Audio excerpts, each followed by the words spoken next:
નમસ્કાર મિત્રો, તો મિત્રો આ વિડીયોની શરૂઆતમાં જે સોંગનું ટીઝર તમે સાંભળ્યું તો મિત્રો એ રાકેશ બાવળના આવનારા એક જબરજસ્ત બેવફા આલ્બમ સોંગનું ટીઝર છે અને મિત્રો આ વિડીયોમાં તમને એ સોંગ વિશે સંપૂર્ણ માહિતી મળવાની છે, જેથી મિત્રો વિડીયોને તમારે એક લાઇક કરી દેવાનો છે અને ચેનલ પર નવા હોય તો મિત્રો ચેનલને સબસ્ક્રાઈબ પણ કરી દેવાની છે, જેથી મિત્રો આવનારા દરેક નવા ગુજરાતી સોંગની અપડેટ સૌથી પહેલાં તમને જોવા મળે। તો ચાલો મિત્રો વિડીયો આગળ સ્ટાર્ટ કરીએ। તો મિત્રો રાકેશ બાવળ એક જબરજસ્ત નવું બેવફા આલ્બમ સોંગ લઈને આવી રહ્યા છે અને એ સોંગનું મિત્રો તમે ટીઝર સાંભળ્યું તો મિત્રો એ સોંગનું શૂટિંગ ચાલુ હતું અને ફાઇનલી મિત્રો એ સોંગના રિલીઝની ડેટ પણ નક્કી થઈ ગઈ છે।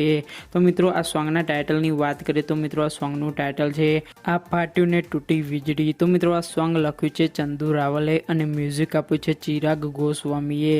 તો મિત્રો આ સોંગમાં આર્ટિસ્ટ તરીકે મિત્રો તમે વિડીયોમાં જોઈ શકો છો રાકેશ બાવળ, કિંજલ વાઘેલા, નીરવ બ્રહ્મભટ્ટ જેવા કલાકારો જોવા મળવાના છે। મિત્રો આ સોંગના રિલીઝની વાત કરીએ તો મિત્રો આ સોંગ 2 ઓગસ્ટના રોજ ઝનકાર મ્યુઝિક યુટ્યુબ ચેનલ પરથી રિલીઝ કરવામાં આવશે। તો મિત્રો જોવાનું ચૂકતા નહીં। તો મિત્રો આપ સૌ ગુજરાતી સોંગ સાંભળતા હોય તો ઝડપથી મિત્રો વિડીયોને એક લાઇક કરી દેજો। તો મિત્રો ફરી મળીએ નવી વિડીયો નવી માહિતી સાથે, ત્યાં સુધી જય હિન્દ, વંદે માતરમ।